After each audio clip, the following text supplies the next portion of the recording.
The streets are quiet now, but the memory of that night on the 30th of August lingers on. Bins were set on fire, Republicans and Loyalists were involved in a tense standoff, and riot police, backed up by officers on horseback and the police helicopter, had to restore order.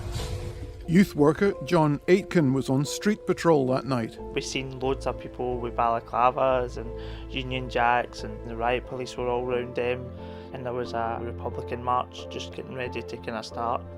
Must have been 300, 400 people. How tense was it? It was very tense, and then things started to get thrown, and then the police started kind of trying to get them further down the road. So it was very tense because you didn't know what was just going to spark. The Govan Youth Information Project is sending 11 young people, including John Aitken, to Belfast to learn at first hand how to reduce sectarian tensions.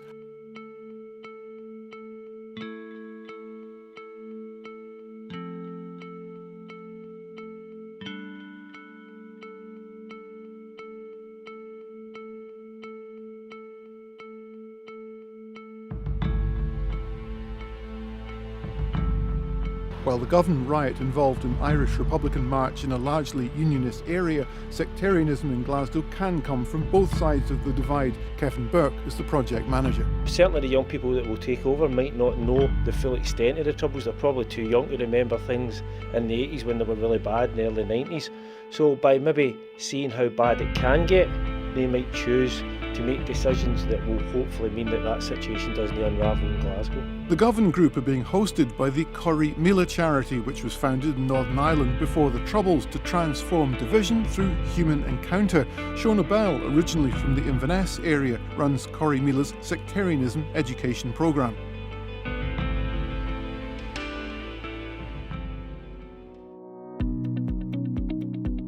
We'll be looking and exploring narratives. What do we know? What are we seeing? What are we feeling? And really listening and hearing one another. The young people go out into Belfast and experience the place, and then begin to really reflect on that afterwards. What must that be like? What must that feel like?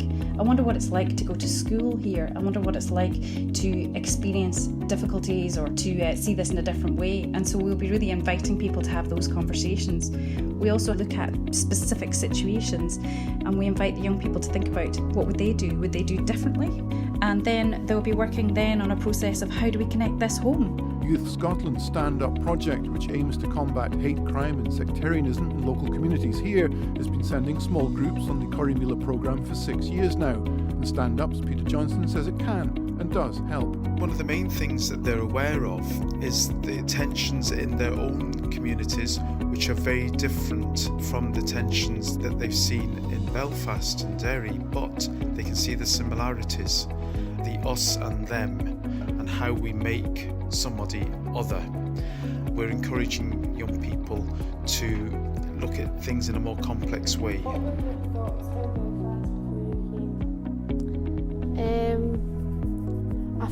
I did think that it was like kind of like divided, like both separated, but I had no idea that it was like so clear like that.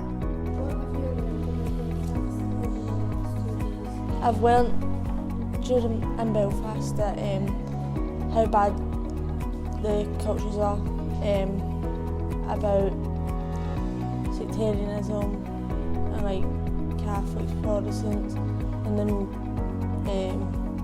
like the gates that close at half seven, stuff like that, like curfews and stuff.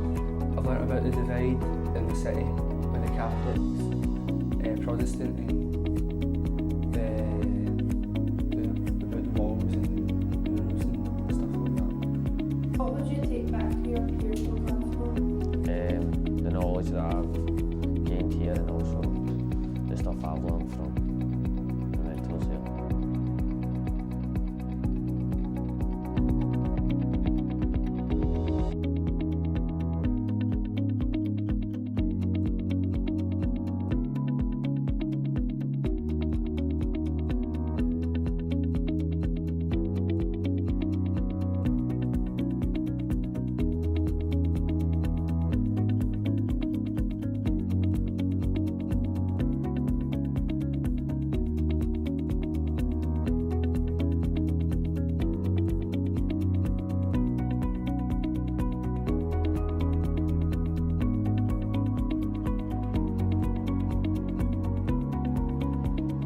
Clearly, one youth group going over to Northern Ireland to learn from experiences in Derry, Londonderry and Belfast isn't in itself going to end sectarianism in Scotland, but each young person who learns how to go through life without being triggered or triggering someone else simply because of religious difference is surely a welcome move in the right direction.